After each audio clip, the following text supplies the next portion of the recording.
Welcome to the Sacred Reclamation Podcast. Here we will be exploring how we can reclaim the sacredness of birth, life, death, and all the happenings in between. My name is Sydni Sands, and my intention with this podcast is to reclaim the art of storytelling. This is a space where we will practice allowing the simple act of telling our stories and listening to the stories of others to be medicine for our bodies and spirits. I invite you to keep an open mind and an open heart as you listen to these stories. Grab a cup of tea, maybe a little snack, and settle in for story time.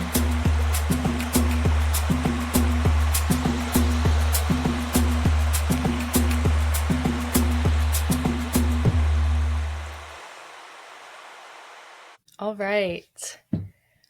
Welcome to the first episode of the Sacred Reclamation Podcast. My name is Sydni Sands. I'm your host, and I thought it would be fitting to open up the podcast and start with telling my own story before we dive into a season full of listening to the stories of others. So I would love to start every episode with just setting an intention. I listen to a lot of podcasts, and recently I listened to one, and I can't remember who was on it. I think it was the Know Thyself podcast. I'm a big fan of that one. And the man that was being interviewed talked about how we don't have attention deficit disorders, we have intention deficit disorders.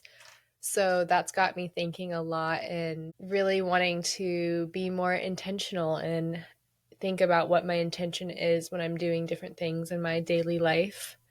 So today, I'm going to allow my intention to be this mantra that I heard from Nancy Lucina, and it is all the right things in all the right ways in all the right places at all the right times for the highest good of all. And that's my intention today, and also just to be an open vessel and trust that whatever wants to move through me, whatever God or source wants to move through me to deliver as a message to myself and you all, allowing that to be a clear passageway. So whatever needs to come through for the highest good of all, may it come through. Maybe so. All right. So like I said, my name is Sydni Sands, and it's always a funny question to answer, like, who are you? I'll say I am 28 years old. I was born in Louisville, Kentucky. I currently live in Butler, Tennessee. I was raised in Seminole, Florida, near Madeira Beach. So that's really where I called home for most of my life, growing up on the peninsula of Florida on the west coast in Pinellas County. And I was definitely a beach girl, swimming a lot in the Gulf of Mexico. And yeah, sunshine and salt water are such medicine to me. And just recently lived there most of my life, left and came back a couple times. And my partner Shane and I last year took off on an adventure, just wanting to shake things up and try something new. And we landed earlier this year first we landed in Boone, North Carolina for a few months, and then we just moved a little bit across the border or the state line to Tennessee. So right now we're living in Butler, Tennessee with our 3 dogs. And at the time of this recording, I'm recording in Steinhatchee, Florida. I'm down here visiting some family, but maybe we'll get into that later. So thinking about what's important for people to know, what gives them a picture of who I am. I come from a family of 5. My mother was a nurse growing up. She was raised in Florida. A lot of her family live in Arkansas. She's a white woman. My father is a firefighter, now a fire chief and he was born and raised in Louisville, Kentucky, where I was born, and now he lives in Florida as well, and he is a Black man. So I think that's just important for me to state. I do think that that does carry some identity, that I'm mixed. I have an older sister and a younger brother, so I'm the middle child. I always have felt like kind of being in the middle is sort of a theme in my life. Maybe we'll talk about that more, but maybe middle children can relate, maybe mixed race people can relate to just kind of not necessarily being caught in the middle, but spending a lot of time being in the middle, like almost as a way as being a bridge or a connector, or just someone who's able to sort of have a wider view perspective of the world and the people and philosophies and all that sort of stuff. So yeah, what else about my family? Like I said, my mom's family mostly lived in Arkansas. We weren't necessarily estranged from them, but besides my great grandmother, we didn't have a big relationship with them. My mom's family sort of disowned her when she decided to marry and have children with a Black man.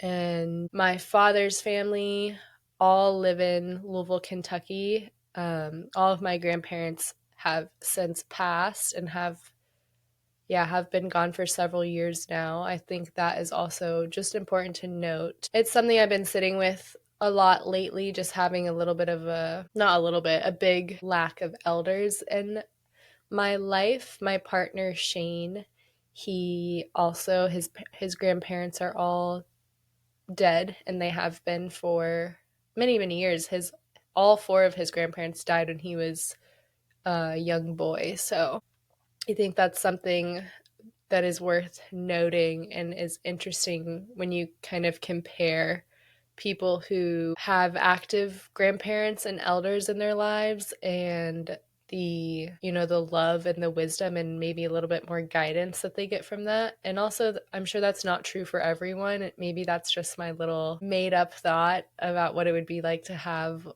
living ancestors. So what else is important about me? It's kind of hard to sum it all up, and I mean, I guess we have plenty of time here. These episodes are going to go anywhere from 1 to 3 hours, but sitting here talking by myself is new for me, and I'm very excited to be diving into this because I think sharing and speaking using my voice, opening up my throat chakra, will really serve me, as I do have a lot to share, and I also love listening to other stories. But I tend to be a pretty quiet person. If you know me, and depending on how well you know me, if you only know me a little bit, then you most certainly know me as a quiet person. I would say people that know me a little bit better and have known me for longer, maybe they don't see me as such a quiet person. I'm definitely a listener. I'll say that. I don't completely resonate with quiet, but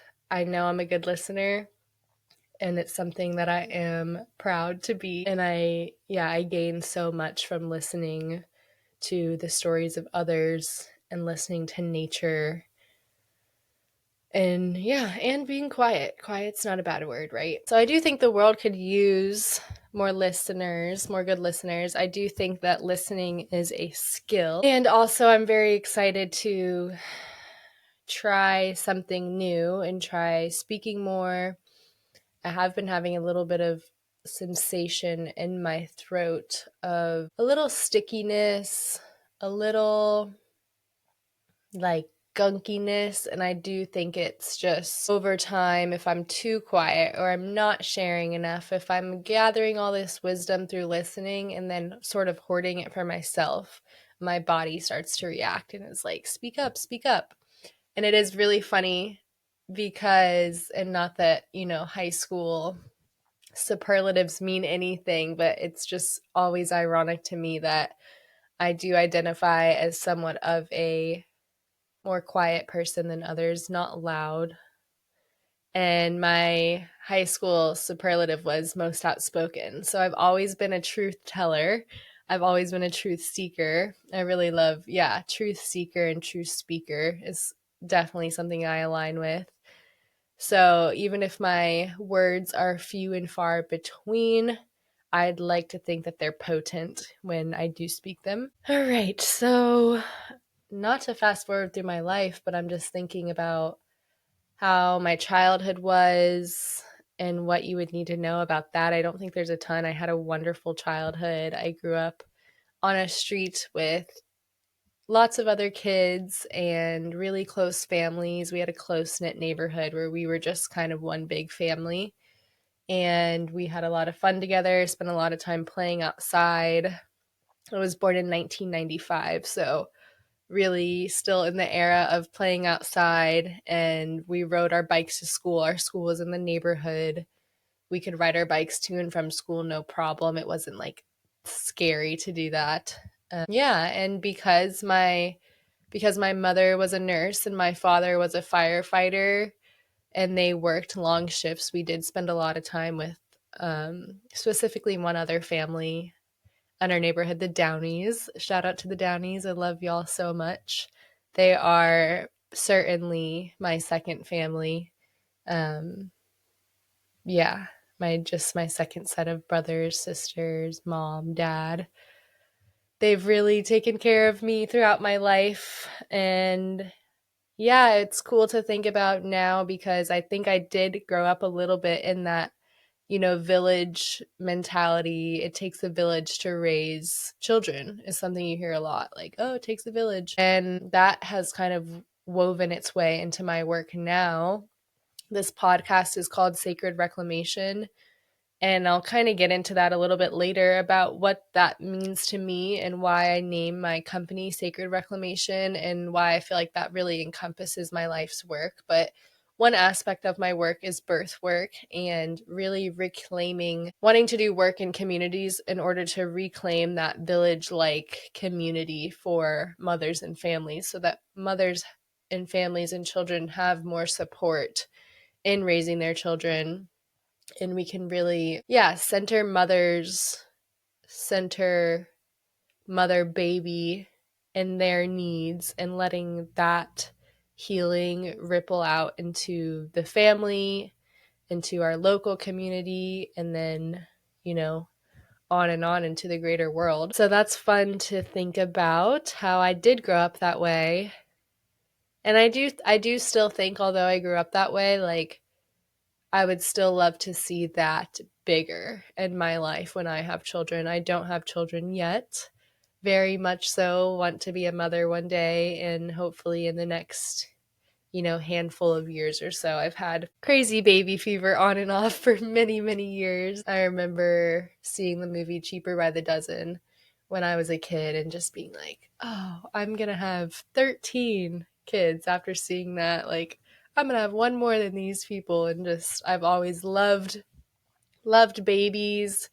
I have an 11-year-old niece. So she was born when I was 17. And oh my God, I just really basically pretended like she was my baby. When my sister gave birth to her, I was a senior or maybe a junior in high school. And I couldn't wait to come home from school and come see my baby. So yeah, being a mother has always been in the cards for me and the plan for me. And I'm very much looking forward to stepping into that role one day. And I do think I embody that role already, just tend to be a very like earthy, nurturing person. I love caring for others. And yeah, excited, and also just soaking in my time as a maiden, and being able to sleep until whenever. I mean, now that I'm 28, I feel like this year I've worked a lot on creating structure for myself as an entrepreneur and someone who wants to work on my own for myself and not for someone else. And also as this kind of laid back, free spirit, go with the flow kind of woman. It's been challenging for me. That has been my big intention for this year, is to create more than I consume. So not signing up for any courses, not doing any kinds of schools, not doing any kind of structured learning, and just allowing myself to soak in what I've learned these past, really the past 28 years, but more focused the past probably 4 years. I think I've just been taking in all this. I've been hungry for information and wisdom, and now I'm just taking this year to really let it settle and integrate into my body and into my life. And so, yeah, creating more than I consume, and also integration and creating a structure for myself. And oh my goodness, that has been so challenging for me. And today is November 1st when I'm recording this. And I've hit several walls this year. And yeah, it's been challenging. And I just have come to this realization, simple, silly realization recently, that I try to be careful with my words because I am someone who believes that words are spells and words do carry weight and power. And also, I have to be honest. I can't be fearful of using a certain kind of language because I don't want to manifest or, cast these spells in my life. But I also can't be confined or chained down by, I don't want to ever sugarcoat anything to where it's not real. I really need to be honest and raw. So it's not something that I would identify with, but it's certainly a pattern that I've noticed in myself, is that when I try something out and I'm not good at it, or I do something and it's hard, I have this pattern of quitting when things get hard or when I'm just not instantly good at something. I like being good at things, and I so know that in order to get good at most things, you have to be bad at them first. And I think that is something that has really prevented me from starting this podcast. I actually got inspired to start this podcast for many reasons, and I'm going down so many rabbit holes. I think that is the way of women and just some kind of speakers, is that, I'm weaving this web and I will circle back and weave it all together. Hopefully. I totally lost my rabbit hole. Where was I? So yeah, my inspiration for starting this podcast was first because I guess there would be three reasons. First, my friend Natalie Elliott, she started a podcast. Her podcast is called Moon Baby Magic. Go check it out. It's on Spotify. I think it's everywhere you listen to podcasts. And she invited me on to be a guest on her podcast. That was my first time being a guest, and I just loved it. I love connecting with people one-on-one and having long, deep conversations. That's one of my favorite things to do, is to meet up with a friend or even get on the phone with them and have nothing else to do that day.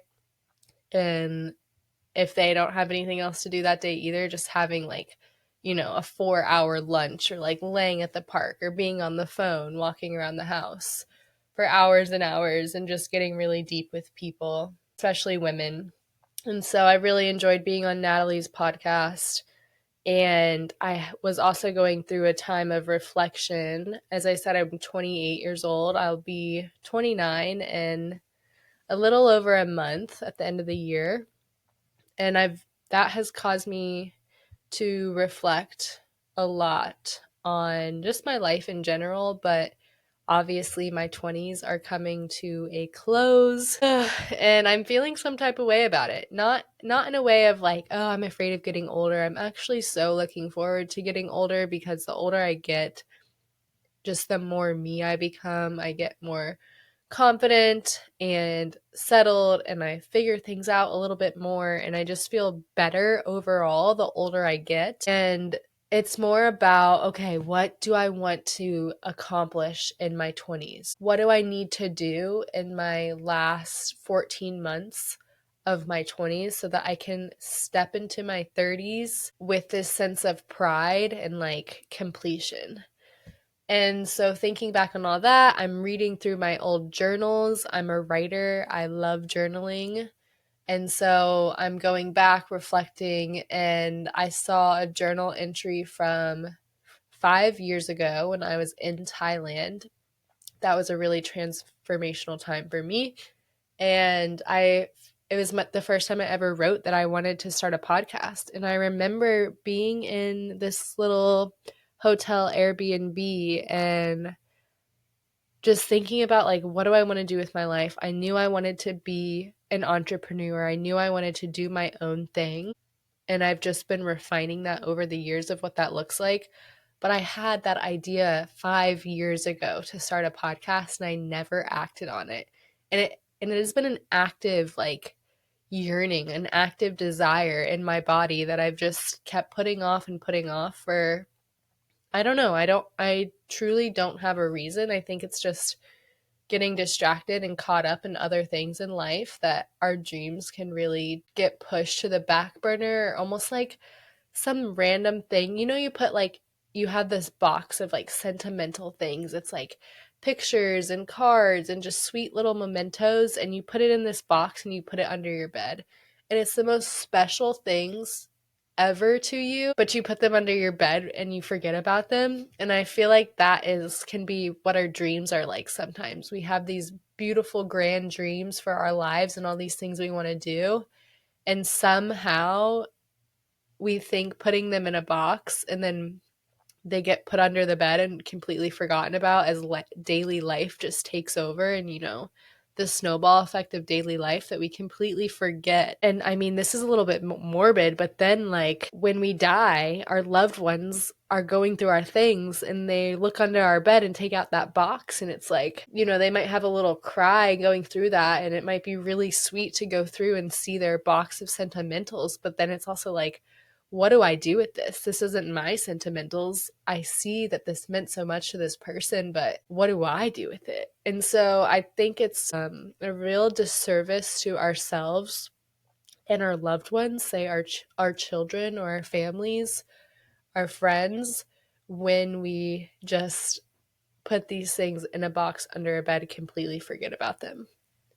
Let's hang our dreams on our bedroom wall so that we see them every single day and we remember that's what I'm going to go after. That's what I'm going to do. That's my intention. I'm going to be intentional about chasing my dreams to completion, or to the fullest possible expression that I can take it to.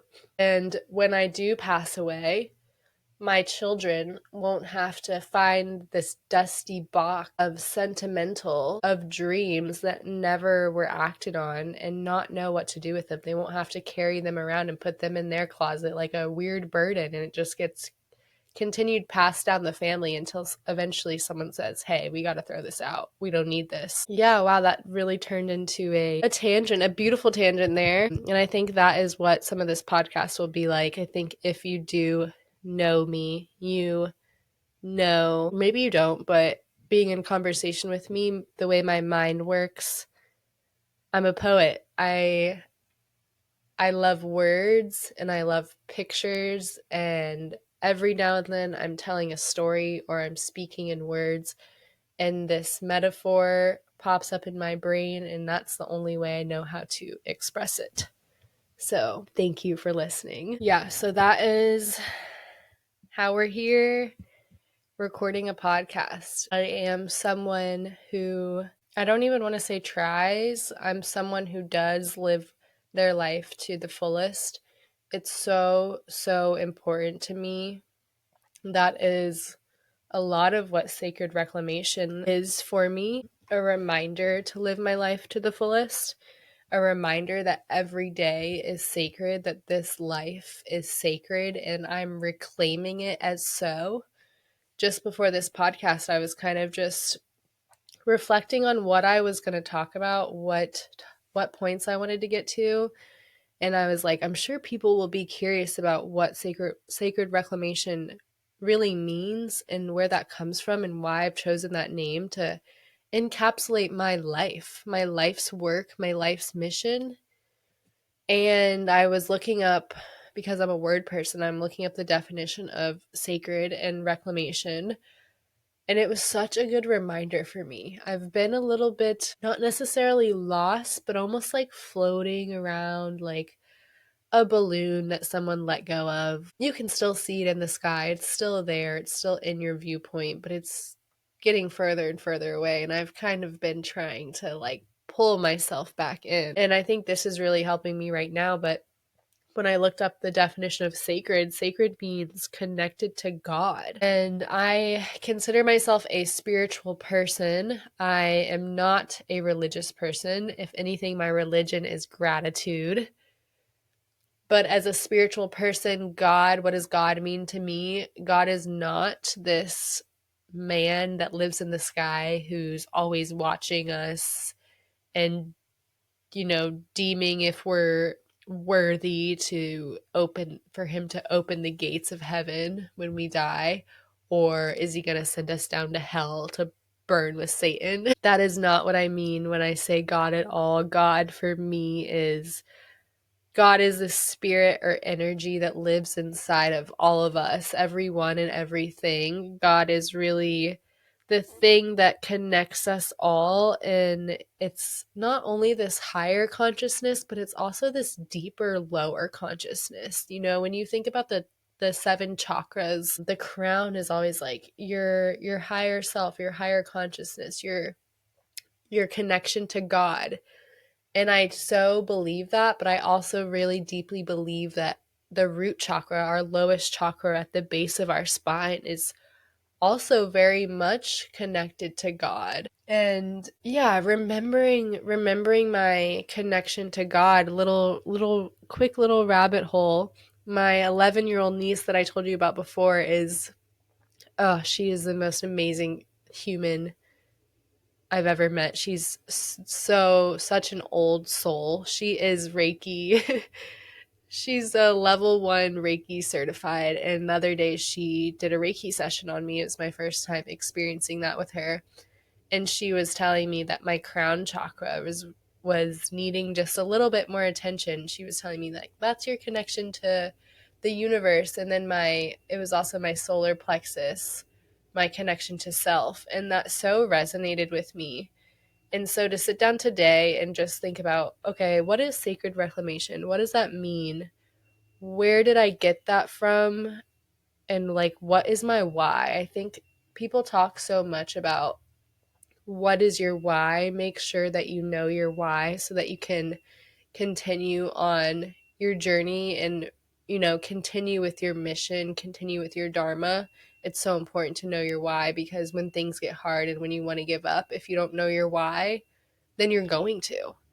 And I've thought about that so much, but I also I can sometimes struggle to like get really clear on my why, because it can be so broad. Sacred reclamation. I'm reclaiming life as sacred. Period. Done. What do I say?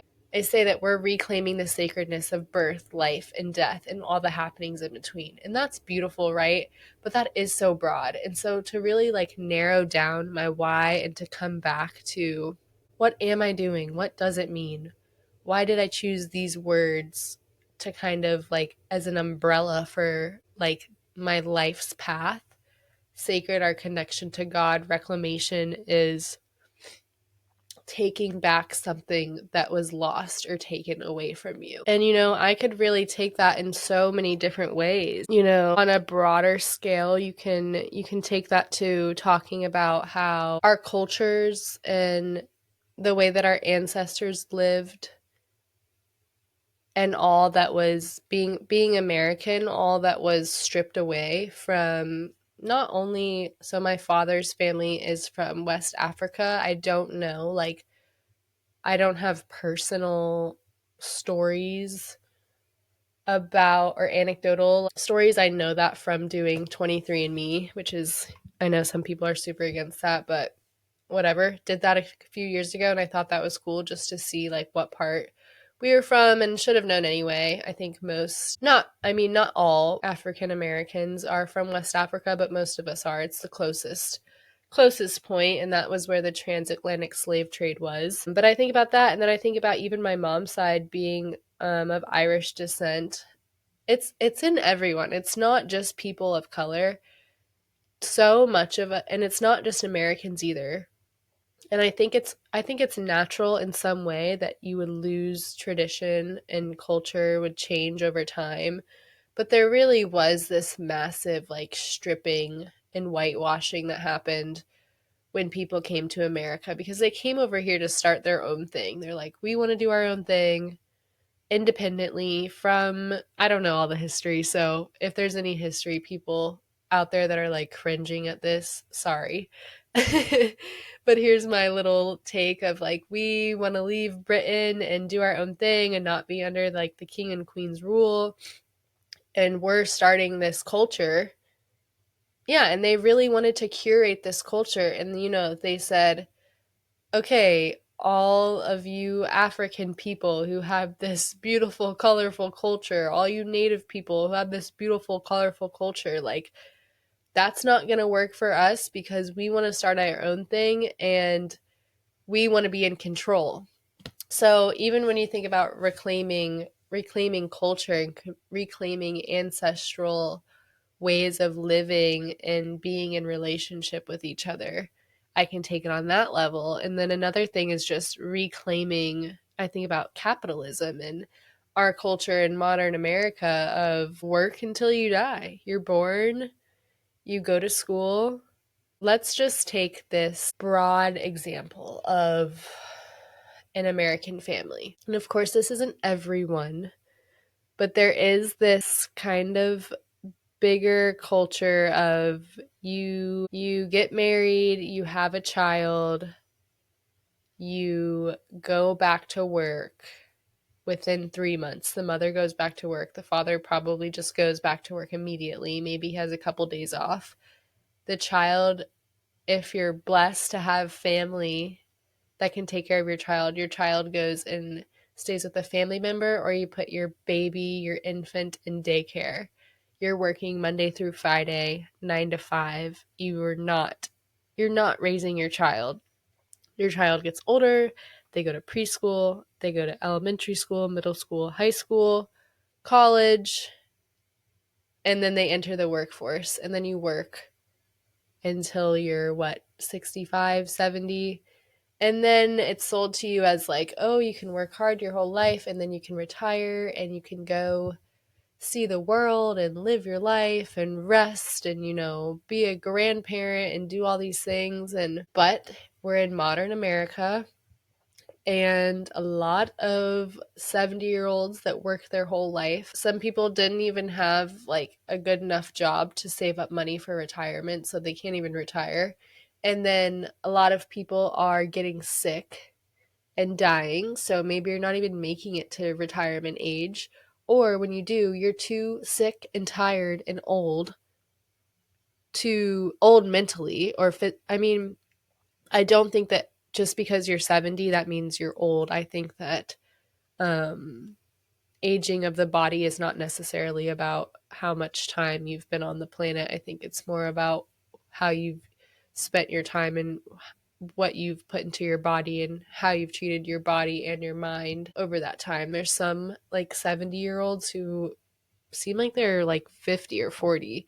And then there's some 40-year-olds that seem like they're 70. But anyway, my point being that, we're sold this really weird life. And that you do all of this and then you will have your freedom when you're 70. Yet so many people are not making it there, or once they make it there, that freedom isn't available to them. And so another way to look at, reclaiming our lives as sacred is reclaiming our lives as our lives. Living now, living today, not waiting for some like ominous, oh, in 50 years, I'm going to go travel the world, or I'm going to have time to spend with my family. I'm going to have time to pursue that hobby or start that business. Whatever your aspirations in life are, why are you putting them off until later? Later is not promised. And I am someone that struggles with, the present moment is all we have. When people say, the past doesn't exist and the future doesn't exist, that doesn't fully resonate for me. That doesn't feel 100% true. In a way, it does. In a way, it totally is true. This present moment is all we have. We're not guaranteed anything. My heart could stop in 5 seconds, and this could be the last thing I ever do. If it was, by the way, I think I would be proud because this is something I've been pursuing. But also, I think that doesn't feel completely true to me because I am such a dreamer, and of course I'm going to dream and hope for the future. Of course we're living our lives. We're not living our lives thinking we're going to die in 5 seconds. Like, we're planning for what we want to do tomorrow, what we want our lives to look like. I'm dreaming of being a great grandmother, being 93 years old and meeting my great grandchild. Like, that is what I am aiming for. And also, I'm not going to just say, oh, I'm just going to get a desk job and pay my bills and just like wait till I'm 93 with that and holding my great grandbaby. No, I'm living now. I'm doing everything I can so that when I'm holding my great grandchild, I'm not just like quietly rocking her. I am telling her stories. I'm a chatterbox as an old woman because I have so many amazing stories to tell, and I have so much wisdom to pass on to my grandchildren and my great grandchildren about, like, seize the day, seize your life, live your life to the fullest, because why not? Like, yeah, YOLO, we only have one life, and maybe we don't, but we don't know that. That's like, you're never going to be able to, like, it's too risky to me to think. I love the idea of reincarnation, and that's amazing, but how risky is it to think that, like, oh, we might come back and be able to do it all again? I'm not going to put all my eggs in that basket. Sacred reclamation is, and it's also for me in my specific life, in my specific story that we're getting into a little bit, and we'll get into a little bit more, I guess, right now, but it's really I hate to say survival mechanism because that sounds like it's like bad or has like a negative connotation. Like, oh, this is what I need to do to survive. It's not bad.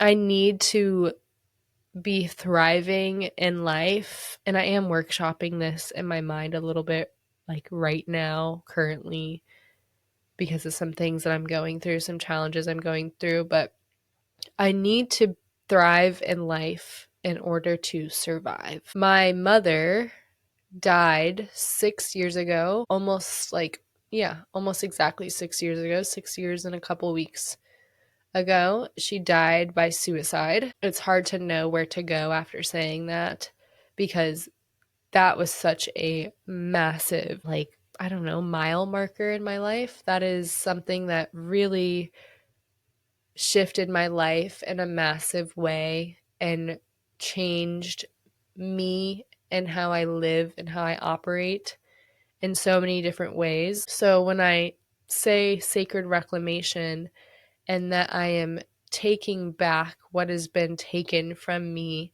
and my lineage, and I am reclaiming the fact that life is sacred, that we are connected to God in every moment, and that there is a higher purpose for our being, and it's in our birthright to experience joy and adventure and love and sadness and the whole range, the full expression.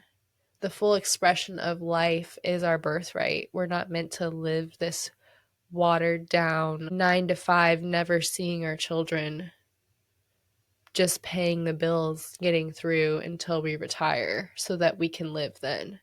That's so ass backwards. And yeah, I don't want to end up being 49 years old and wanting to kill myself.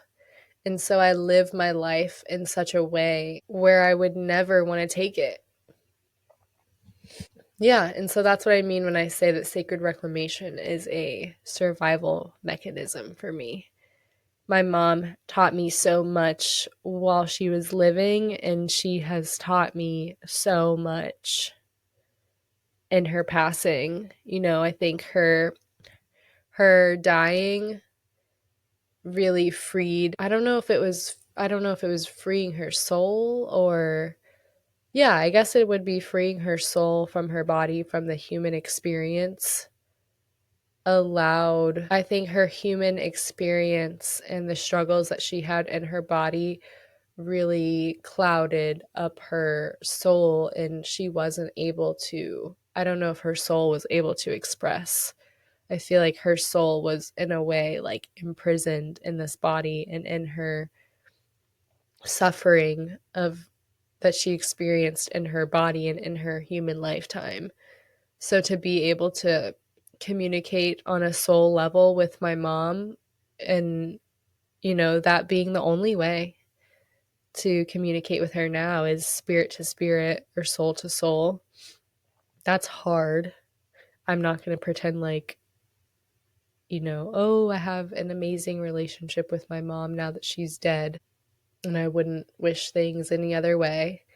On one hand, I wouldn't wish things any other way, and on another hand, of course, I fucking wish my mom was still alive. I'm 28 years old.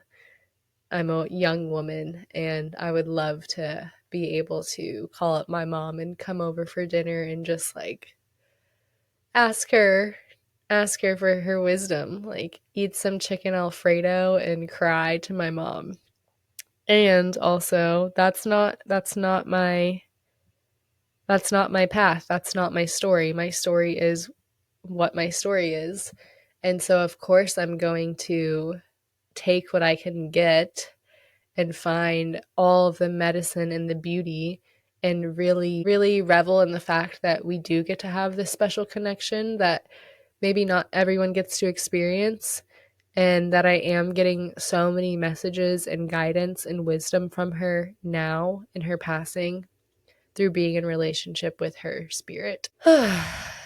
Yeah, that one is always sort of weird. Like when I make new friends now, and obviously when you make new friends, they don't know your life story, and it's like, okay, that is such a big part of who I am. And so it's like, how do I tell them? When do I drop that in? It always comes up naturally, of course, like it did here now. But yeah, that is such a big part of who I am. And also in a way I have struggled a little bit with like, okay, this isn't everything that I am. I'm not just this person whose mom committed suicide, and that like my story doesn't have to be centered around that, I guess is what I'm trying to say.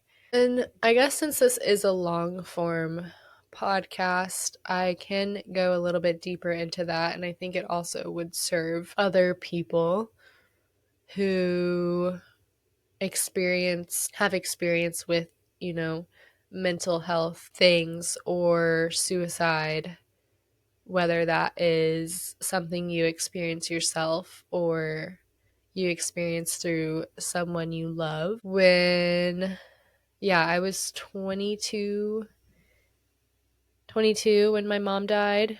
My mom was 49. It was nothing I ever expected to experience. And I'll say I found my mother. And even after finding her to be the one that found her, it never crossed my mind that she had taken her own life. And I remember when police officer came and told us like hours later, I just screamed. I can't quite remember what I felt, but I just remember feeling like bamboozled, like what the fuck? No way. And I think I was angry, I was sad, I was surprised.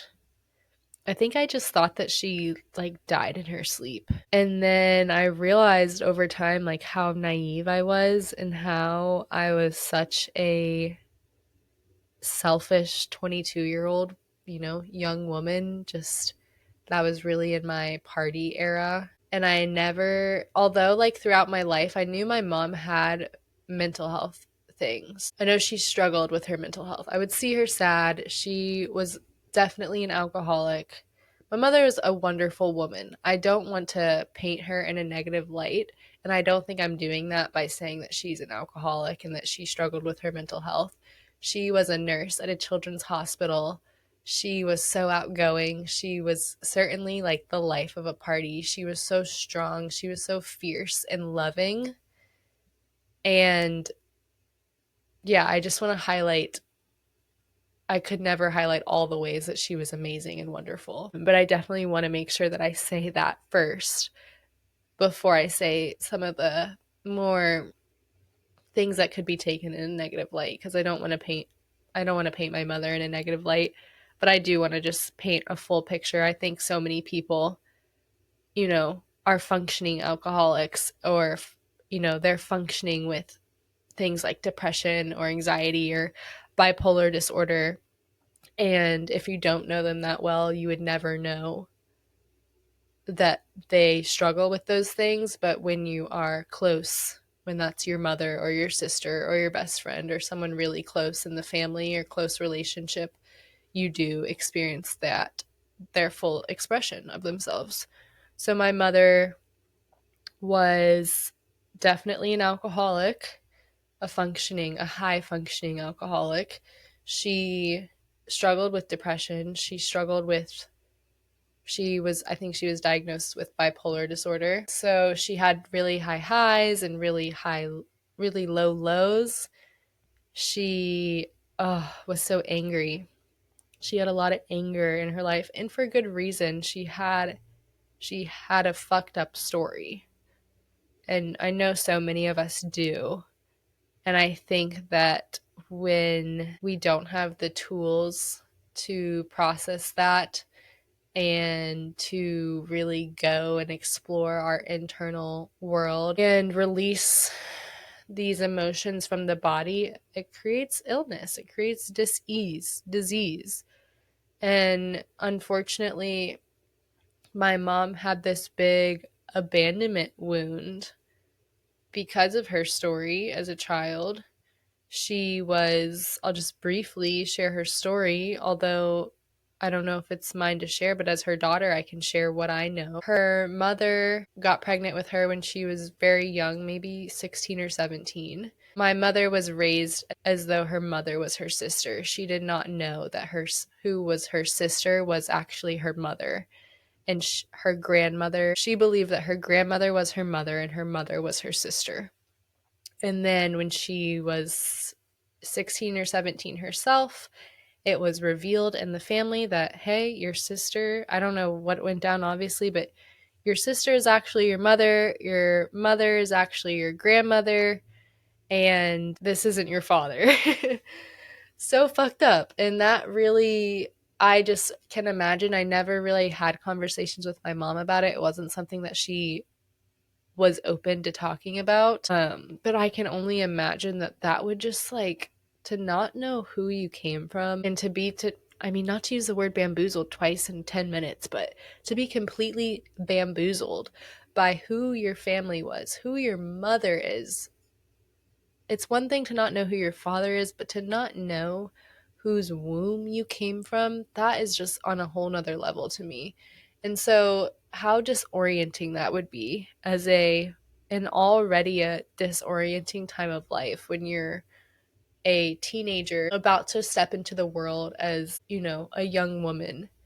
And then it's like the rug gets ripped out from under you and your whole world just shatters, I would imagine.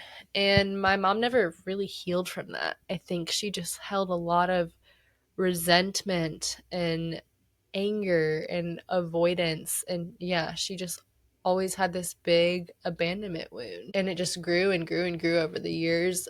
And she was always just, yeah, fearful that people were leaving her, that she wasn't good enough, that no one actually loved her. I think it was hard for her to believe that anyone actually loved her or wanted her. And I do believe that is what ultimately led to her suicide. I do think that is the root of the. And so, obviously, for me, that was that in a similar vein, totally different, but a similar vein, like to find your mom after she had taken her whole life, like that certainly was ripping the rug out from underneath me. I think I described it before as like being a bird and just all of a sudden like being a bird flying high up into the sky, and then all of a sudden, like, for some reason you just can't fly anymore and you just fucking smack the pavement. Like, that's really what it was. It really brought me back down to earth, but it was like in real time, like I smacked the pavement, but then I just kept going down, down, down, down, down into the depths of the underworld.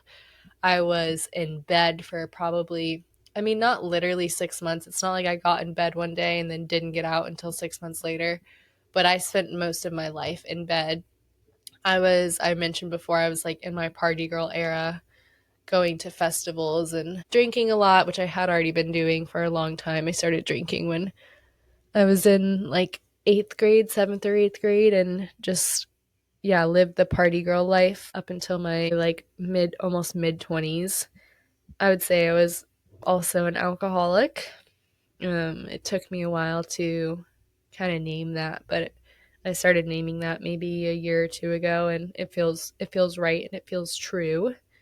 And there's really no shame in it. I think probably a lot of young people are alcoholics, and I think there might even be something about how like you can't be labeled as an alcoholic until like you leave college or something, because it's like, oh, everyone drinks a shit ton in college. Not everyone, of course, but a large majority of people party and drink a lot during that time. And then it's like, if you go on after college and you're still doing that, then you can technically be called an alcoholic. But whatever. Yeah, so I got so depressed. I was working a job that I hated. I was bartending at Bonefish. If anyone lives in Florida, I don't know if there are other places, but that's a restaurant there. And it's not like that's the worst job ever. It's just it wasn't me. So yeah, I never went back to that job. I was like, this is my way out. Never went back to work. And so I was not working. I was so depressed. I was so confused. I was so tired. So I pretty much just like slept and binged watched reality TV, like Keeping Up with the Kardashians and The Real Housewives, and probably a little bit of like Grey's Anatomy or something sprinkled in there. Oh, and then I actually got really obsessed with like alternative ways of living, because even though I was depressed, I was still like, I'm still a dreamer. So I was just dreaming up like, how am I going to live my life now?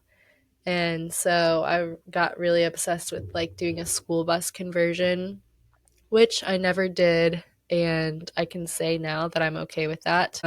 I lived a little bit of life on the road last year, and I don't think that's a life for me. So I'm glad I didn't invest, $50,000 into converting a school bus into a home. But yeah, after about 6 months of kind of just rotting away in grief, my mom had life insurance. And so me and my siblings got a big life insurance check. And that allowed me to go to Thailand. Shane, my partner, and I went to Thailand for 3 months in 2019, about maybe like 6 months or 9 months after my mom passed away. Yeah, like 9. And we spent 3 months in Thailand. We signed up for this volunteer program and we did outdoor work. So we were like helping build. We never like built a full complete house, but we would just like go and work on projects. So we would build houses. We built someone a bathroom. We would dig septic tanks. We would, pour concrete for septic tanks. We would plant in the rice fields. We would fix roads. We did all sorts of stuff. And so we did that for 8 weeks. And then we spent our last, like, I don't know, 3 or 4 weeks in Thailand just exploring. We spent most of our time up in Chiang Rai, northern Thailand, in the mountains is where we volunteered. It was called the Mirror Foundation. And then the last 4 weeks we traveled south and went to like some other places, place like Pai, and then we went down to the islands, Koh Tao, Koh Samui or Koh Phangan, something like that. Koh Tao really stands out to me. I loved it there. You should go if you haven't been. Amazing, beautiful place. And so going to Thailand really was like my re-emergence into the world. And I had been already like on and off with yoga. I think I went to my first yoga class when I was in high school. And then yeah, when I went to college when I was 18 was I had a hard year. 2015 was a hard year. I followed my high school boyfriend to college, and then he broke up with me pretty much as soon as we got there, which is what everyone warned me about, but I had to see for myself. I am definitely the type to need to see and experience for myself. I can't just go off of what someone tells me will happen. And then shortly after that, my grandmother passed away. She got sick and, yeah, diagnosed with cancer and died very, very quickly. And then after that, a dear friend of mine committed suicide. And so 2015 was a hard year. That was a year when I kind of turned to spirituality. I turned to yoga because yoga just it's always felt like coming home to me. And I think now, looking back on it after practicing consistently on and off for 10 years, it is coming home, and the home is my body. I've had a little bit of this, I don't know what the word is, but this feeling of, ever since my mom passed away, of like not having a home. And so that is like a story that plays over and over for me, and just realizing that yoga is so special to me because it is this feeling of coming home, and understanding that home is my body, and that is something that I will have as long as I'm alive. And so I do have a home, and I do have a place to come back to, and yoga always reminds me of that. So yeah, when I was in Thailand, I was starting to reconnect with my spirituality and starting to lean into that. Of course, Thailand is an amazing place to be able to do that. There's beautiful temples all over. I'm not Buddhist, but I really love some of the teachings and just the like energy of Buddhism and Buddha. And so I would say, yeah, that definitely, my mom passing and then going to Thailand, and then just like, because what else am I gonna do? That put me on my spiritual path. Like, me being the bird flying in the sky and then hitting the pavement and, sinking down into the underworld, I was put on my path when I fell out of the sky. Yeah, so I started practicing yoga and just getting more curious about things. I got really obsessed with the word surrender, and I just wanted to know what it meant in the dictionary, what it meant to me, what it meant to other people. I was really curious about, can you experience surrender without suffering? It's something I'm still curious about. I think you can. Back then I didn't think you can. I didn't think you could. There was like, I literally was so obsessed with it that I was working at a yoga studio, and okay, this is like fast forward to COVID time. So the yoga studio was shut down, everyone was super bored. So I made this like survey, and it was about surrender, and it was just had these questions about surrender on it. And one of them was, can you experience surrender without suffering? And then someone responded. It was like the owner of the yoga studio, and she responded with, what is that quote? Like, pain is inevitable, suffering is optional. And I was like, first of all, that's a quote that my parents would like have hung in our house when we were kids. My parents were big, like, we were a big athletic family. I wasn't a big athlete, but my family was. So yeah, I had to play that role for a little bit until finally, I think it was just turning 18 and then being like, all right, I don't have to be forced to do sports anymore. But yeah, that was like I think I had a shirt, like a softball shirt, that said that on it too. But that was just a reoccurring quote in my childhood. And so hearing it from this woman, I was like, I honestly don't agree with that. I don't think suffering is optional. Like, here I am, at this point, I'm probably like 24 maybe?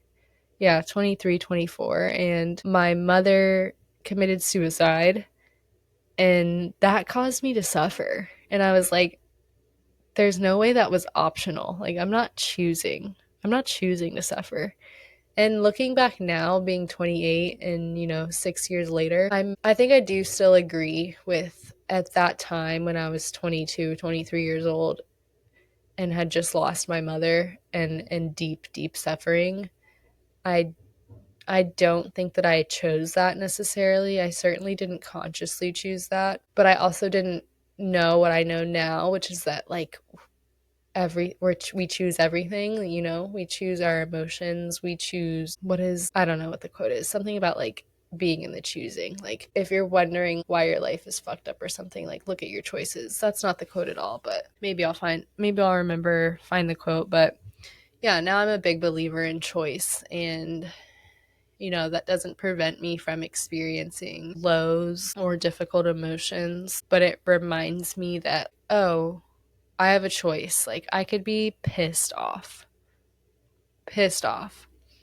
And it's so weird because now I'm conscious of it. I actively am like pissed off. And then there's something in my mind that's like, you don't have to be pissed off. You can choose something different. You can choose to let this go and like be happy or just be neutral.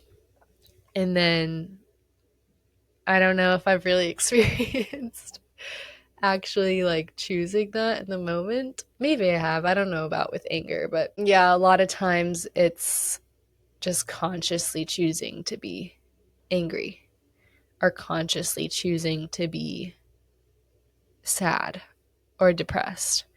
I don't know. I've experienced a bout of depression. I'll be honest and say that I'm still in it right now. Obviously, I'm not in like the deep dark depths of it where I can't even see where I am. About maybe 10 days or 2 weeks from that point right now. But it's weird that it's a choice. Like, it's weird to be moving through life in a conscious way and knowing like and watching it's almost like watching myself from outside my body. I got into this, I eat pretty healthy. I live a pretty healthy lifestyle, I would say. And but I'm not perfect, and I don't want to try to be perfect or rigid. So every now and then I'll have like ice cream or something. But I had gotten, this is such a silly example, but I had gotten into this pattern of, feeling kind of down. There was a lot going on in life. There is, at the time of this recording, yeah, it's November 1st, 2024.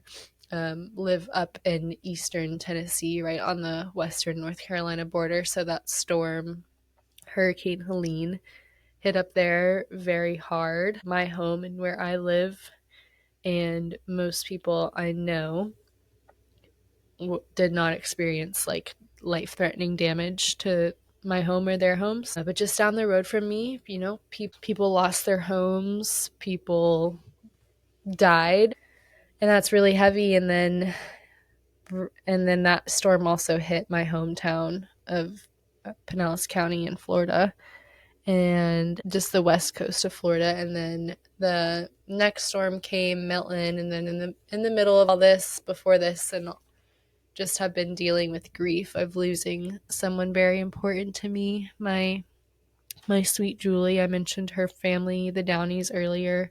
She was really like a second mom to me.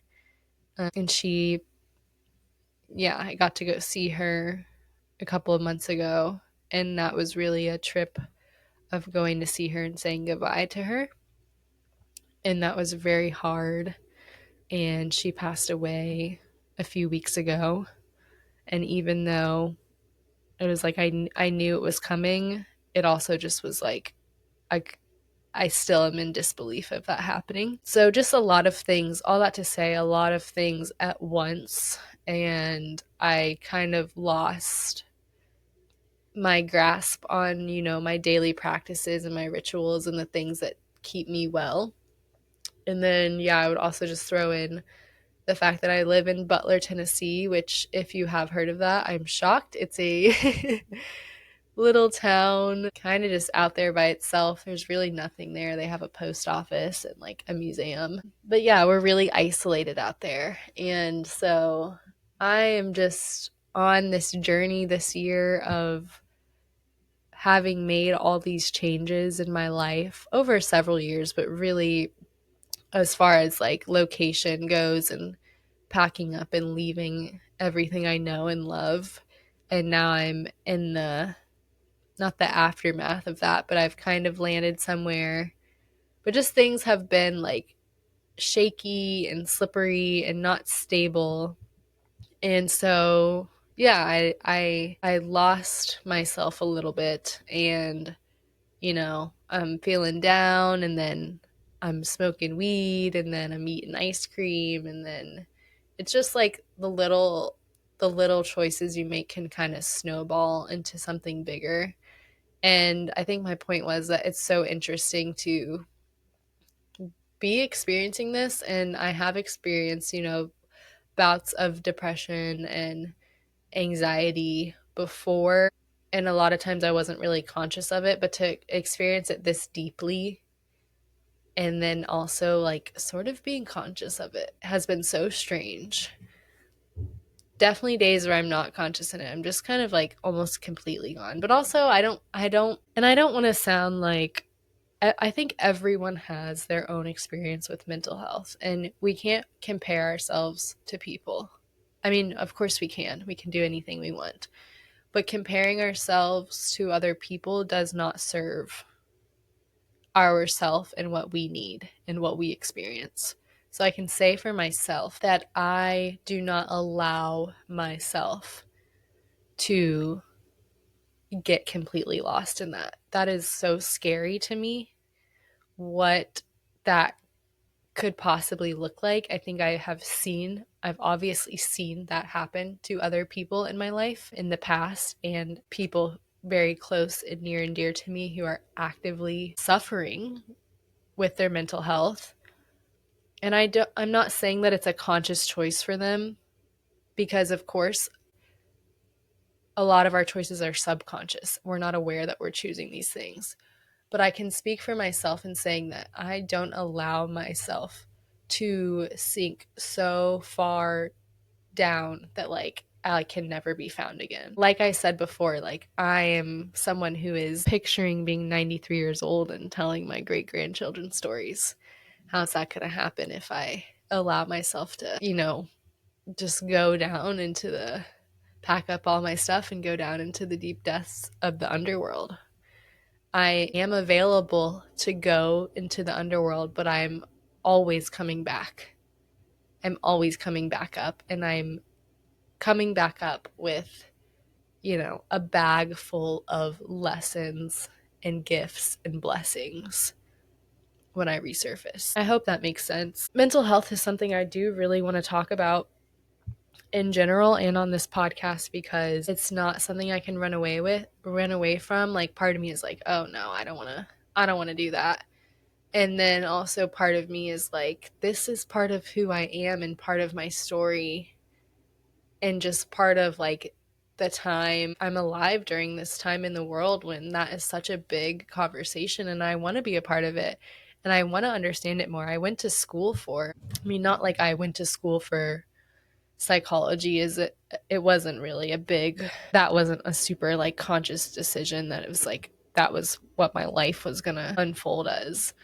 But anyway, like I was saying, I want to be part of the conversation because I do. And also I'm so curious how we can like demedicalize the field of psychology and mental health. I think that in a way, the field of psychology is kind of corrupt.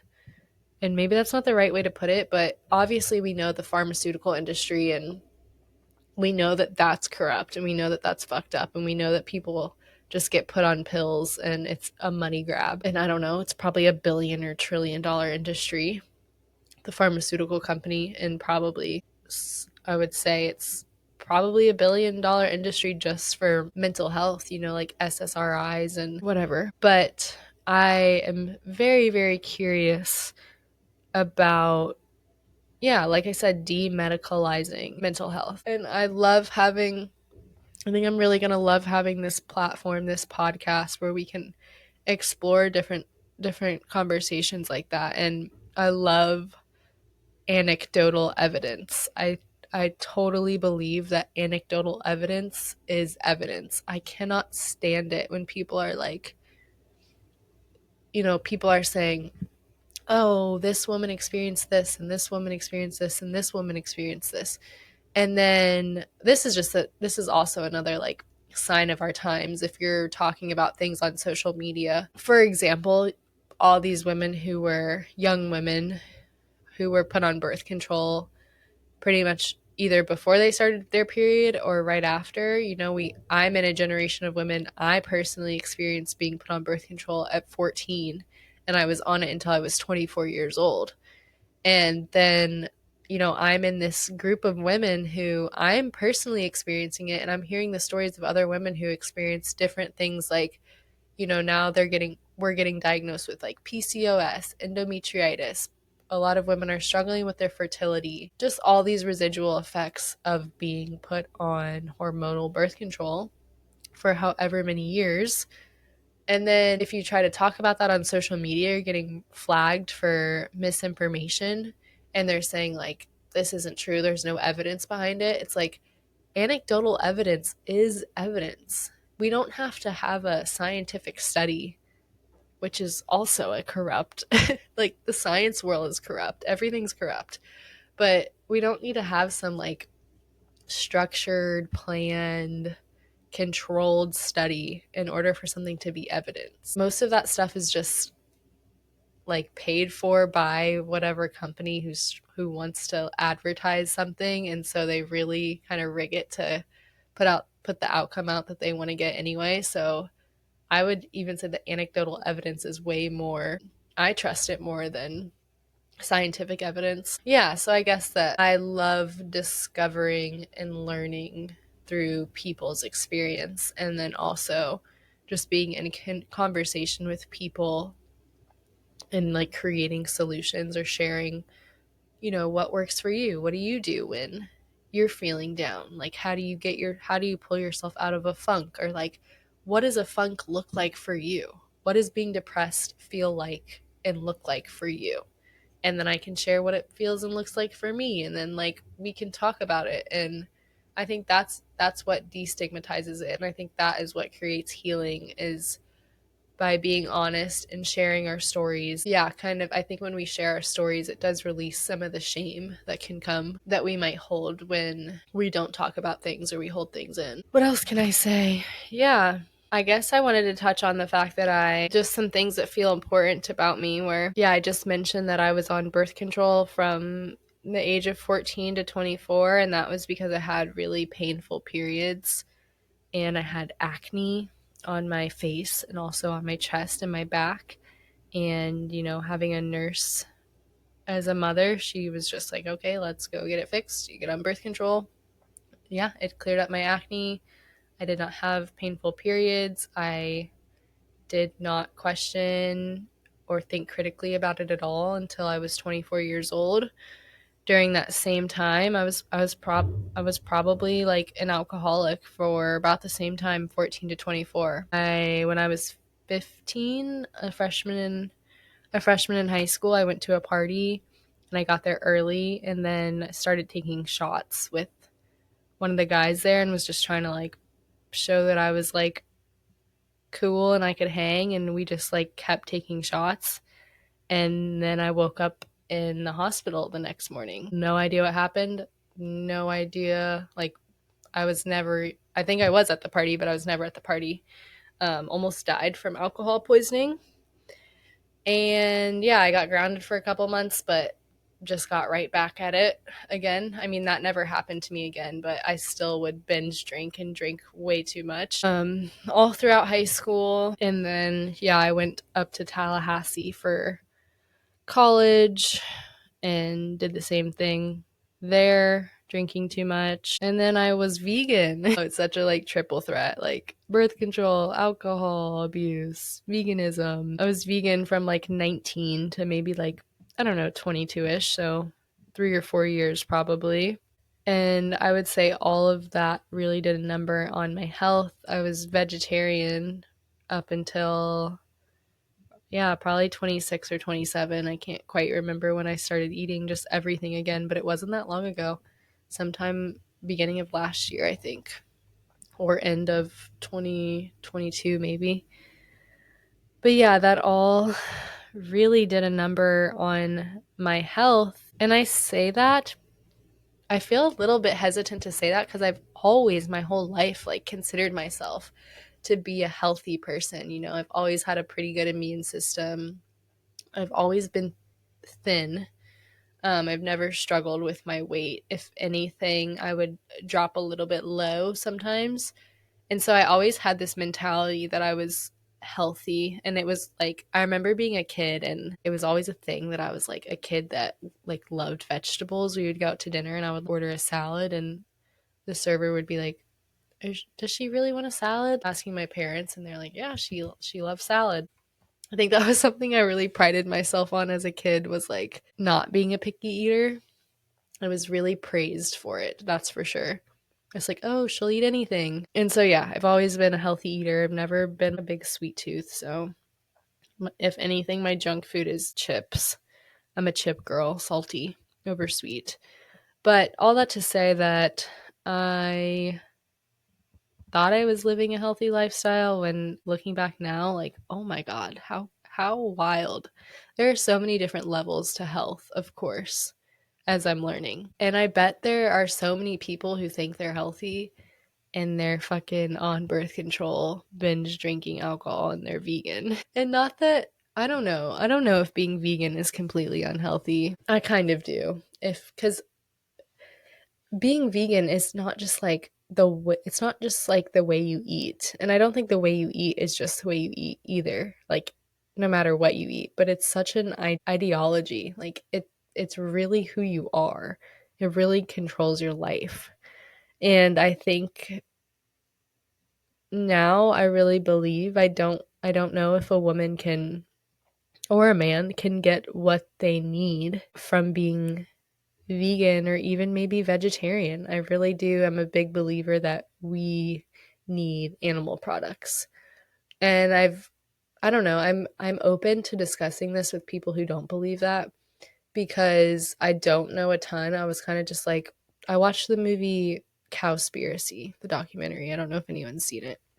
One of my good friends was vegan, and that was the movie that like made her go vegan. And then for so long she was like, watch this, like you'll be vegan too. And I was like, I'll never be vegan, like I love cheeseburgers and all of that. And then finally she convinced me to watch it, and I got convinced. I'm rolling my eyes if you aren't watching this on YouTube.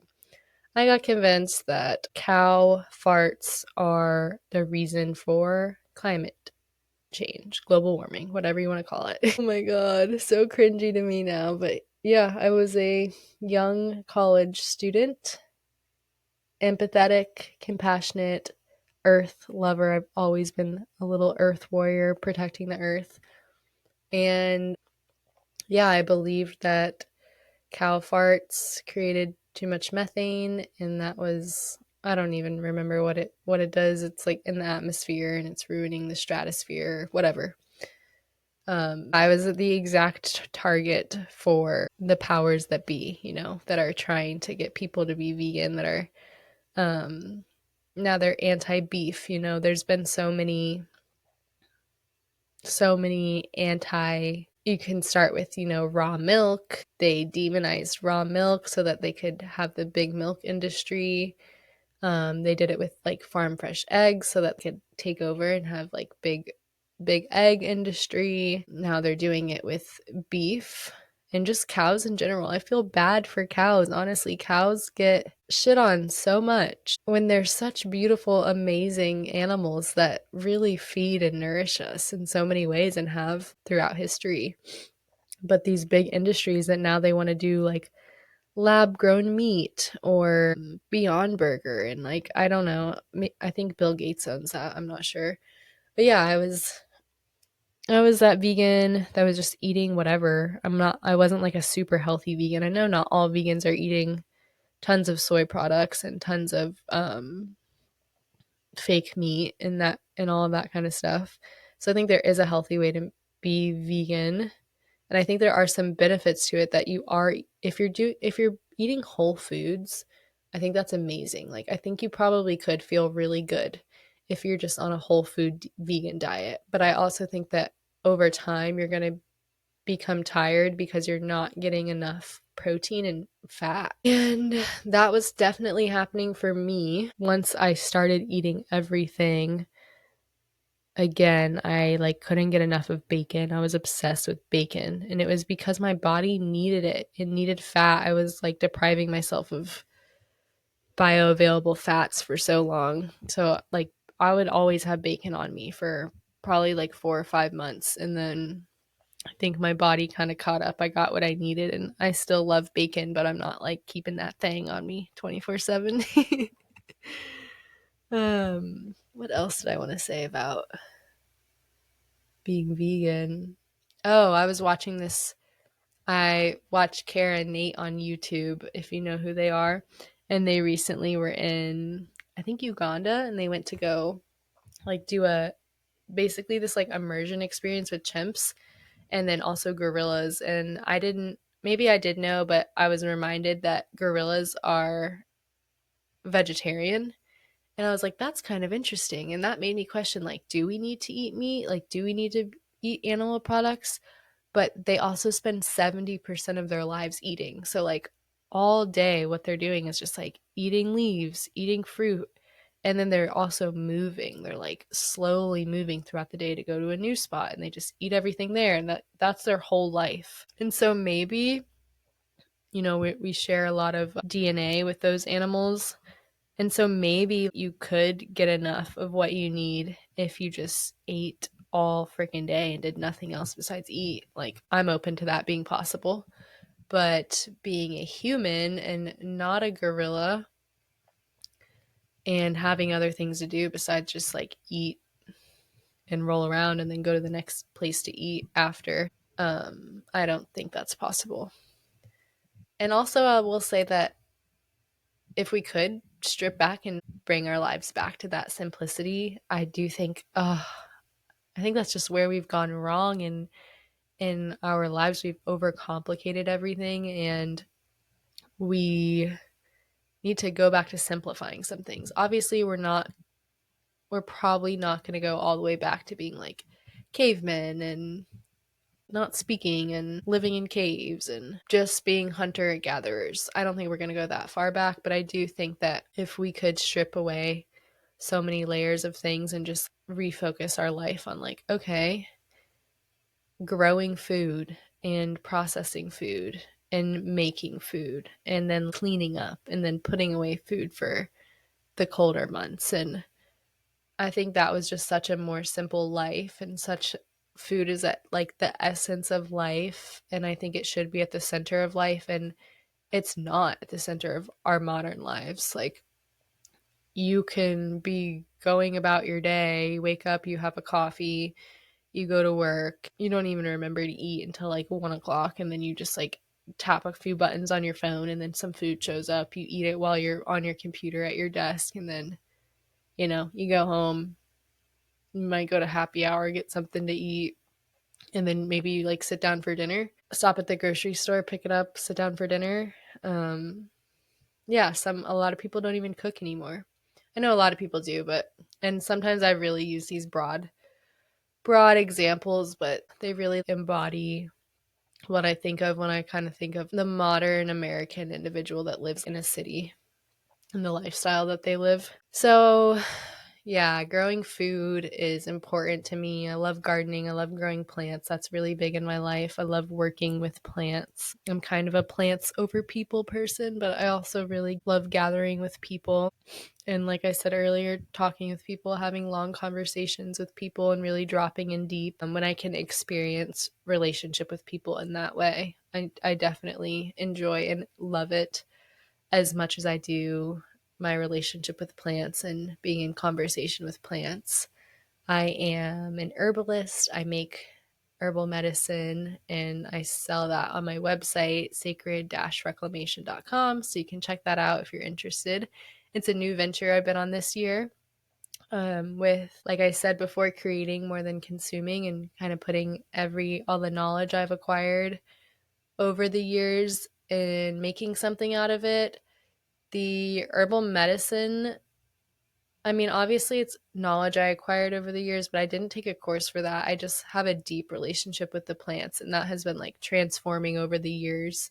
And I kind of started with in the houseplant realm, and then I got into the Florida native plant realm and like landscaping, and then the plants just kept calling me like deeper and deeper, and they were like, that's beautiful. Of course that's beautiful, but see how we can be medicine for the body. And so that's how I ended up here. And so I'm really a student of the plants and always will be in all the ways. And also growing my own medicine, growing my own food. It's a big dream of mine. I've dabbled a little bit when I was renting a house in St. Pete, I got to have a garden. And since I've been floating around trying to figure out where to land, I haven't had a garden space, or I haven't been in a space for a long enough season to be growing a garden right now, but I'm patient. I know my time will come, and I'm always growing what I can with like what I have and where I am. Always growing something, that's for sure. What else? What else? Oh, I didn't really touch on Shane. So Shane is my partner. Boyfriend feels silly at this point. We've been together for almost 7 years, but he's not quite my husband. So I won't use that word. Got to make him earn it, right? But yeah, Shane and I started dating in 2018. We started dating about 6 months before my mom died. That feels important to mention just because yeah, we've grown up together. He was 19 when we met. I was like 21 or 22. He got to meet my mom, which is really special to me. I have one photo of the two of them together and they're like cooking in the kitchen, and I think it's very, very sweet and dear to my heart. And yeah, he really held me through all of that and continues to. He is such a beautiful, wonderful, loving man. Probably, if anyone knows him, you know, like he's such a kind, loving man. Probably the most loving, compassionate man you'll ever meet. He is a friend to anyone, whereas I'm very much more skeptical and not very trusting of people, and I'd rather keep people at an arm's distance people that I don't know. And he's just one to like welcome anyone in off the street. He doesn't care if you're a drug addict. He doesn't care if you're a criminal. Like, he can see the God in you and he's going to love you for who you are. And I just find that really beautiful and inspiring. And I really admire that about him. Yeah, so that is how we have been together for 7 years, because we've chosen that. And he is an amazing man, amazing partner, an amazing human. And we also have 3 dogs together. I have a dog that I got when I was in college, Zoe, and then we got a dog, our COVID puppy, we call him. We don't really call him that, but he is a COVID puppy. He fits the archetype. We got him in 2020. That's Tarzan. He's our little wild monkey man. And then we just recently acquired, is such a silly word, a 3rd dog, Solstice. My brother found her running down a country road and pulled over, and she hopped in his car, and then yeah, she ended up with us. He found her on the summer solstice, and so that's where her name came from. And we were fostering her for a bit. We tried to find whose dog she was, such a sweet, adorable, beautiful dog, and no one claimed her, and then we fostered her for a while, but we just couldn't, like, anytime someone wanted to meet her, we were like, oh, no. So we just finally admitted that we love her and we're keeping her and she's part of our family. Yeah, so we're big plant lovers, big animal lovers, nature lovers. We love living out in the country now. We're living in St. Pete, Florida, which is a tiny, tiny city. I don't even know if you can call it a city, but it's popping. So many people moved down there in 2020 and kind of continue to. And maybe that's going to change with all the storms that they've had this year, that people will maybe stop moving there because it's so tiny. But who knows? It's a beautiful place surrounded by water on 3 sides, but definitely crowded and just way too busy. And I don't think that that's healthy for our nervous systems. I don't necessarily think that's healthy for anyone's nervous system, but I can't speak for everyone. So I'll just say for me and my family, it's not. And we do a lot better where there's just more space and cleaner air, cleaner water.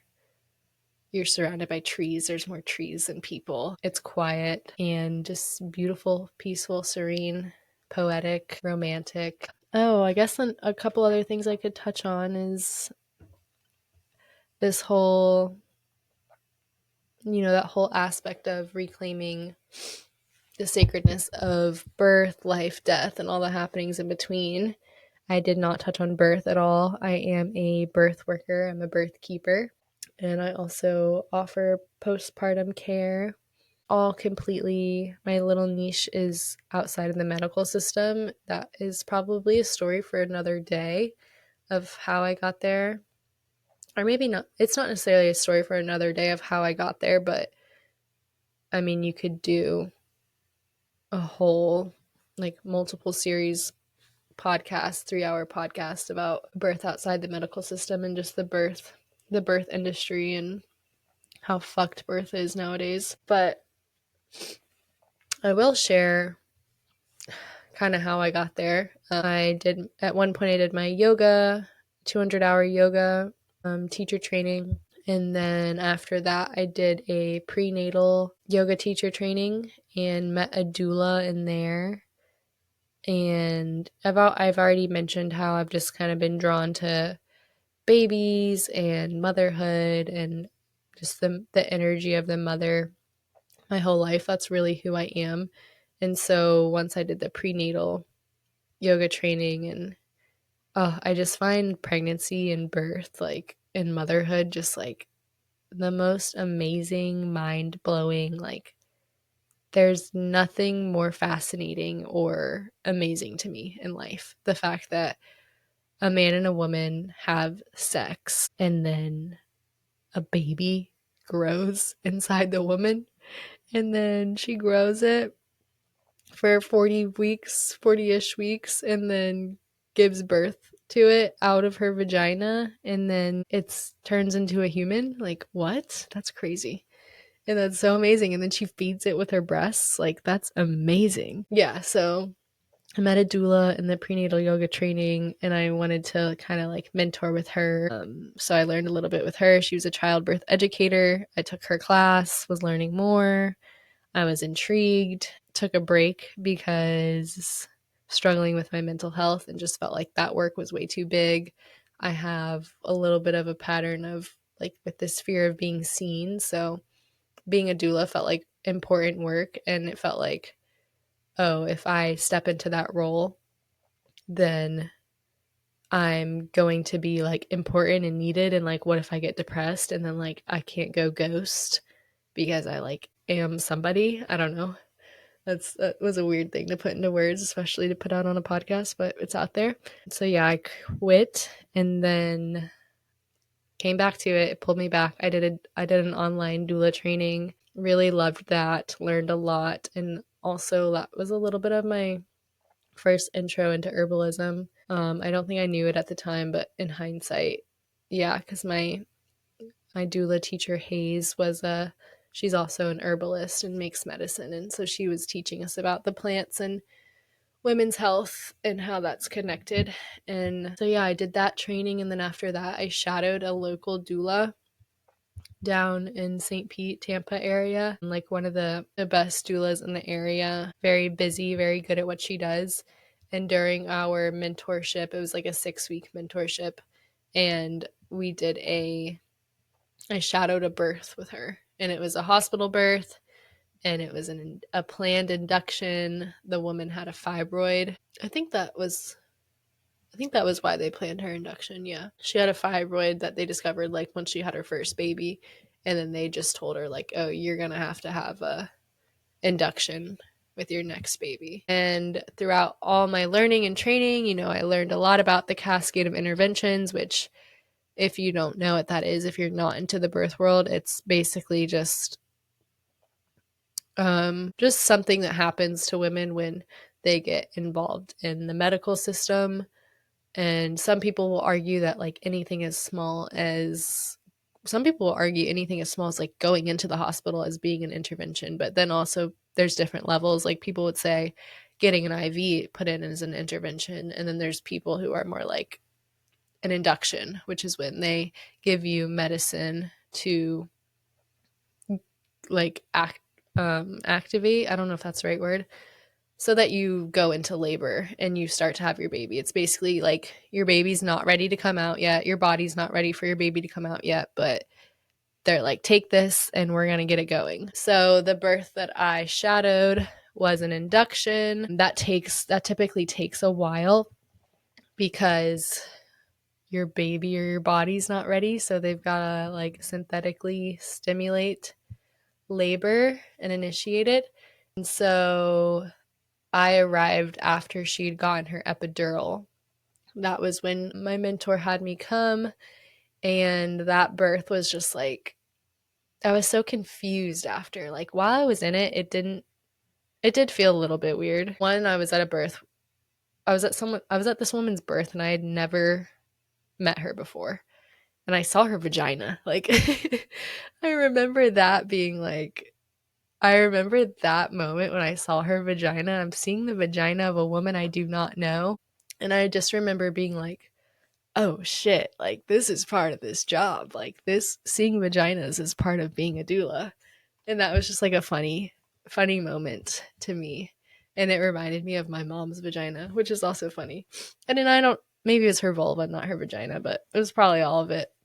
You see a lot when in the birth room, obviously. But long story short-ish, yeah, she had the epidural, she had the induction, she was in bed, she had the fetal monitor on. Doctors and nurses are coming in and out there. She's not progressing as fast as they want. They're giving her more Pitocin, which is the medicine that makes labor happen. She's asking, the thing that stood out to me the most was like, she would say, I think I'm having a contraction. Am I? And then people in the room would look at the computer screen, and they'd be like, yeah, you are, because you can tell. And then like my doula mentor is telling me like, oh, here's how you read the screen. Like it's going to print out and you can see like when it goes up, that's a contraction, and you want it to go back down because then like if it stays up or if it does this or whatever. I don't really remember now, but it was like then the baby's in distress, and it's like it was just so odd to me that first of all that the woman would be like, am I having a contraction? And then like that's such a weird thing to ask. And then also for people to turn to a computer and then be like, and then tell the woman, yeah, you are. And I don't think at the time I was really like, I didn't have a grasp of why that was so fucked up, but I was just like, this is fucking weird. And then, yeah, just the cascade of interventions continued on, and she had a C-section. And yeah, I just remember leaving that being really tired because I was up all night. I think we went down to our cars at one point and like took a 1-hour nap. But just being tired, and then eventually going home, and we went to visit her several days later, and she was very happy. She was, yeah, we kind of were trying to talk to her about some moments where we felt like things could have been better, and she was just like kind of like ignorance is bliss kind of thing. And that was okay. I still felt weird. I was still feeling weird being around these people that I didn't know, but I went to their birth, and it was like, I didn't want to, I don't know. It's like I wanted to hold their cute little baby, but I also was like, I don't think I should be holding your baby. Like, I don't even know you. But anyway, that really started this whole like chain of events of me being kind of confused about birth work again. And then I was talking to a good friend and telling her the story of everything. And she mentioned the Free Birth Society podcast and asked if I'd ever heard of it. And I had never heard of it, and I was so surprised. She was like, you should look them up on Instagram. And I was like, I've been obsessed and in the birth, like studying birth in the birth world for like, I think 2 years at this point. And I had never heard of them. And I started listening to the podcast, and I just felt like, oh my God, this is it. Like, this is why I was so confused. This is why I felt like it was fucked up, because it is fucked up. And so if you've never heard of Free Birth Society or free birth is when a woman has her baby at home without a doctor, without a midwife, just like her and her partner or her family. And yeah, that's like how we've done it for so long. And maybe in different ways, but women have certainly since the beginning of time just been having their babies at home with their families. It's not odd. It's actually, and it's not trendy. It's actually quite the opposite, that hospital birth and medicalized birth is now the new trendy weird thing. So anyway, I took kind of like binged the podcast. Couldn't get enough. The podcast is full of stories of women who have free birth or had a birth outside the medical system, meaning that maybe it wasn't just them and their family. Maybe they hired, a birth keeper or someone who's not a medical birth attendant. Just like a woman, a woman who knows about birth and is there to hold the space for them. So that's what the podcast is about. It's amazing. It's one of my favorite podcasts. So many beautiful stories. And then I signed up for their Radical Birth Keepers School. I did that program back when it was like a 3-month program. That was really transformational for me. Not only learning about birth in a new way, because everything I'd taken before was birth under this umbrella of medical. Like, learning that birth is not a medical event was so expansive for me. And then also a lot of self-mastery in that program. So learning about ourselves, getting honest with ourselves, learning how to take radical responsibility for ourselves and our lives, and knowing that like if there's something we want in life and we don't have it, maybe it's because we don't really want it enough. I think that's a tough pill to swallow, and I feel a little like, I don't know, touchy to go there, because to be honest, we live in a very victim mindset culture where like we're all victims of something, and that's just promoted and like celebrated in a way. And so to say like I'm not a victim, or I get to choose my life, I'm in control over my life, and I'm not going to let anyone, like, I always know that if something's not going my way, like it has something to do with me. It's not necessarily because of someone else or something else or some stupid excuse that we make up. And also want to just say, of course, there are real victims in the world. And of course, like maybe we've all been a victim of something at some point, but this kind of goes back to the whole, like, almost in a way, the whole, like, all we have is the present moment. The present moment is the only thing that exists. In a way, it's a little bit similar, because unless you were like presently a victim of something, of, violence, abuse, rape, there's so many things, so many ways that you could be a victim, but you might be in a situation where you're a victim in that moment, and like now you aren't anymore, and so you can move forward, and like you have the power to change your life and choose your life and live in any way you want. Anything is possible with your own power. Like, you don't need anything from anyone else. And also, that's a slippery thing to say too, because we're humans. We need community. We're communal creatures. But I guess we can dive deeper into like radical responsibility and victimhood, and the conscious leadership group is who the teachers learned a lot of their stuff from. And so they have the drama triangle, which is like victim, villain, hero, and just noticing like how you're on that triangle all the time, kind of bouncing around from victim, villain, hero. And that probably makes no sense to some people that have never heard of that, but I'm dropping it here anyway, and I'm just leaving it as that because I'm not that down to get into it 2 hours in. Yeah, so birth, life, death, and all the happenings in between. I feel like I've gone over birth, I've gone over life, I've gone over all the happenings in between, and then death is a big topic I would love to explore on this podcast. It's something that after experience everything with my mom, and even like losing my other friend to suicide, and losing my grandparents, and experiencing like a good amount of loss at a young age. Like, I mean, that, of course, that is kind of like relative, maybe someone my age has experienced that more, but a lot of people haven't experienced that much loss in their 20s. And so I think it gives me a unique perspective. And I also feel like I thought I had a greater grasp on it and a greater understanding with death up until recently, up until a couple months ago, where I'm really have so many curiosities and also this desire to go a little deeper in exploring death.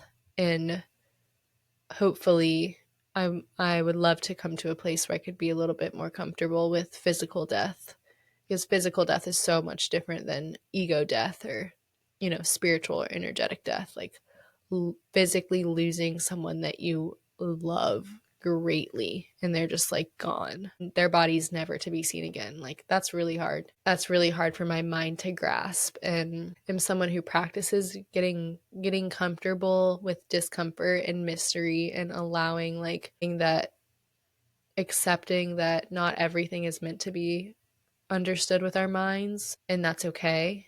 Like some of the great mysteries in life, what we're talking about now, birth, death, and life itself. I mean, there's so many mysteries within those three topics, and they're just mysteries. Like some mysteries are just meant to be mysteries. It's not something to figure out. It's not something to make sense of. And yeah, I'm just coming to a point in my life where it's almost like, life is a spiral, and I'm coming around to that same spot again, but I'm in a little bit deeper. And yeah, I'm waiting for the lesson. I'm waiting to see what's here for me, what's here for my learning.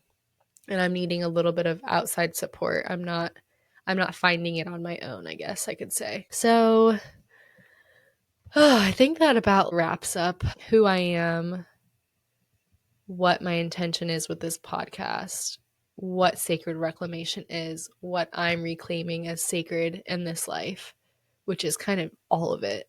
I'm reclaiming all of it as sacred. And I'm also challenging, like, what does sacred mean? I've heard that there's a culture in South America, and they believe that every day is a ceremony. And then comes the question of like, okay, what's a ceremony? It's like letting this be a ceremony, allowing this podcast to be a ceremony, allowing breakfast to be a ceremony, and not thinking of ceremony or sacred as this big, elaborate show.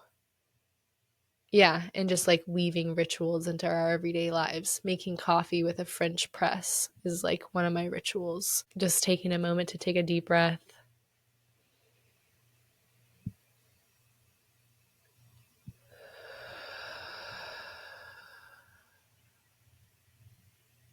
Allowing that to be a ceremony, allowing that to be a ritual, allowing that to be a reminder that our breath is sacred. That's kind of what I'm about. That's who I be. That's who I am.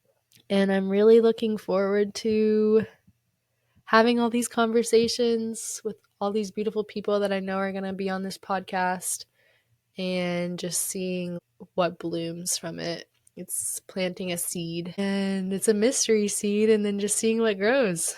And it's going to be beautiful, and I know it is. And I'm so excited, and I'm so grateful to have this opportunity and to be conscious enough to take the opportunity and to have people who want to listen and are willing to listen.